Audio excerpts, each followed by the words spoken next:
বাংলাদেশের ফুটবলে সম্ভাবনার নতুন দিগন্ত খুলে দিয়েছেন হামজা চৌধুরী। ২৭ বছর বয়সে পদার্পণের বিশেষ দিনে বিশ্ব ফুটবলের অভিভাবক সংস্থা ফিফা হামজাকে নতুন বাংলাদেশের আগামীর গর্ব হিসেবে অভিহিত করেছে। হামজার জন্মদিনে ফিফা তাদের অফিসিয়াল ফেসবুক পেজে একটি পোস্ট করেছে, যেখানে লেস্টার সিটির জার্সি পরা হামজার ছবি রয়েছে এবং ক্যাপশনে যুক্ত করা আছে বাংলাদেশের পতাকা। বাংলাদেশি বংশোদ্ভূত ইংল্যান্ড প্রবাসী ফুটবলার হামজা চৌধুরীর লাল সবুজ জার্সিতে খেলা এখন কেবল সময়ের অপেক্ষা। কদিন আগে সম্পন্ন হয়েছে বাংলাদেশি পাসপোর্ট। তাকে পেতে ইংল্যান্ড ফুটবল অ্যাসোসিয়েশনের কাছে অনাপত্তিপত্র চেয়েছিল বাংলাদেশ ফুটবল ফেডারেশন। সপ্তাহ তিনেক অপেক্ষার পর বাফুফেকে এনওসি দিয়েছে এফএ।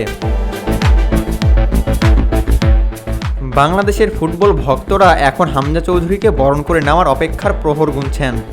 এরই মধ্যে এবার বিশ্ব ফুটবলের নিয়ন্ত্রক সংস্থা ফিফার পেজে উঠে আসলেন হামজা।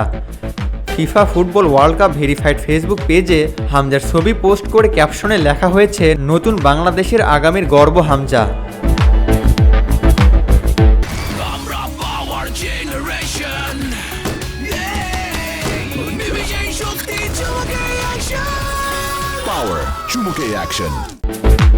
হামজা চৌধুরী বর্তমানে ইংলিশ প্রিমিয়ার লিগের দল লেস্টার সিটির হয়ে খেলছেন।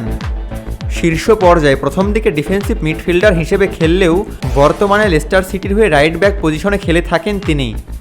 তার পরিবারের শেকড় বাংলাদেশের মাটিতে এবং তিনি নিজেও বাংলাদেশের জাতীয় দলের খেলার ইচ্ছা প্রকাশ করেছেন বারবার।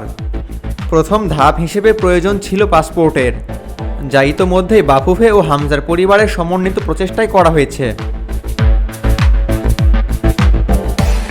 বাফুফে বর্তমানে হামজাকে বাংলাদেশের হয়ে খেলার অনুমতি পাওয়ার জন্য ফিফার প্লেয়ার স্ট্যাটাস কমিটির কাছে আবেদন করার প্রস্তুতি নিচ্ছে।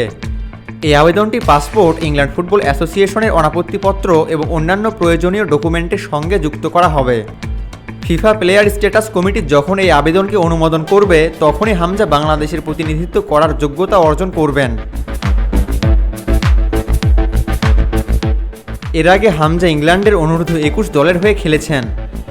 তবে ফিফার নিয়ম অনুযায়ী যেহেতু 21 বছর বয়সের পর তিনি ইংল্যান্ডের বয়সভিত্তিক বা জাতীয় দলের জার্সিতে খেলেননি, তাই তার বাংলাদেশের হয়ে খেলতে কোনো বাধা নেই। প্রয়োজন ছিল ইংল্যান্ড ফুটবল ফেডারেশনের অনুমতি। সেই প্রক্রিয়া সম্পন্ন হয়েছে এবং এখন ফিফার সিদ্ধান্তের অপেক্ষা।